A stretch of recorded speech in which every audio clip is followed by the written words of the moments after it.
रहे हैं, ठाकुर जी कोसते जा रहे हैं, अरे सुदामा कहा कर रहे हो भैया। कि सुदामा जी एक झोपड़ी में रहते हैं और कृष्ण सोने की नगरी में रहते हैं, ऐसा कैसे?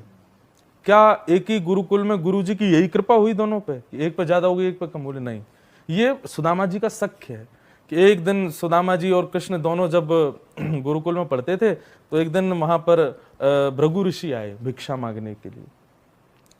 तो माँ, जो गुरु माँ थी, उन्होंने 2 पोटलियों में चने रखे, पर उन्होंने सोचा कि इनको तो कहीं भी भिक्षा मिल जाएगी, अब वो चने मैंने कृष्ण सुदामा के लिए रखे, दोनों वन में जाएंगे, भूख लगेगी खा लेंगे, इनको क्यों दूं? सुदामा जी और कृष्ण का विचार करके गुरु माँ ने वो चने नहीं दिए। भृगु ऋषि से बोली, बाबा कल आ जाइयो, आज तो कछु है ना है हम पे देवे को। भृगु ऋषि जाने लगे, मन में विचार करने, इतना बड़ा गुरुकुल, इतने बच्चे पढ़ते हैं, देने के लिए भिक्षा में कुछ भी नहीं था। तभी नेत्र बंद करके उन्होंने अपनी दिव्य दृष्टि से देखा तो उनको वो पोटली के चने दिखाई दिए।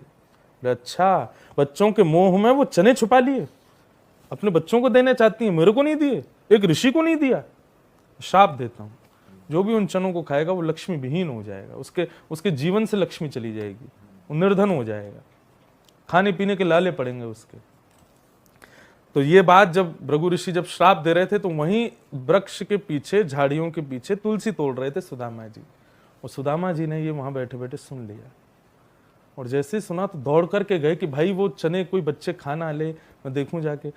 जैसे ही सुदामा जी गए, इतने में गुरु माँ ने सुदामा इधर आ, सुन तू और कृष्ण आज दोनों वन में जा रहे हो, ये लो, ये तेरे पोटली है, कृष्ण की पोटली, चने हैं इनमें, पा लेना दोनों जाके। तो सुदामा जी वहीं निर्वाक हो गए, बोले कि अरे ये तो मेरे और कृष्ण के लिए ही थे। सुदामा जी चाहते तो कहीं फेंक सकते थे, लेकिन उनका था कि कहीं फेंक दिए, अंकुरित हो गए, किसी और ने पा लिए तो निर्धन हो जाएगा, और कृष्ण ने पा लिए तो मेरा सखत्व कैसा कि मैं जानते हुए भी अपने सखा को खिला दूं। तो सुदामा जी ने मौका पाया। ठाकुर जी पेड़ पे चढ़ने में थोड़े कमजोर हैं, सुदामा जी जल्दी चढ़ जाते हैं। एक जगह कहीं पेड़ दिखा बढ़िया सा, ठाकुर जी चढ़ गए, सुदामा जी चढ़ गए। ठाकुर जी बोला, रुक जा भैया, मैं आ रहा हूँ, वो मैया ने चने दिए, दोनों संग में पामेंगे। लेकिन सुदामा जी ने दोनों पोटलियां खोली, एक पोटली खा गए, भर ली मुंह में, नेत्रों से आंसू गिरते जा रहे हैं। ठाकुर जी कोसते जा रहे हैं, अरे सुदामा कहा कर रहे हो भैया, मेरे चना है उन्हें मत खावे। लेकिन जैसे जैसे ठाकुर जी ऊपर चढ़े, दूसरी पोटली खोल के भी सुदामा जी ने पा ली।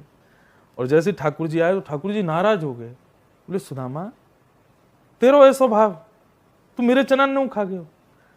तो सुदामा जी गले ते लग गए, बोले मुंह को बहुत भूख लगी लाला, या मारे खा के हो।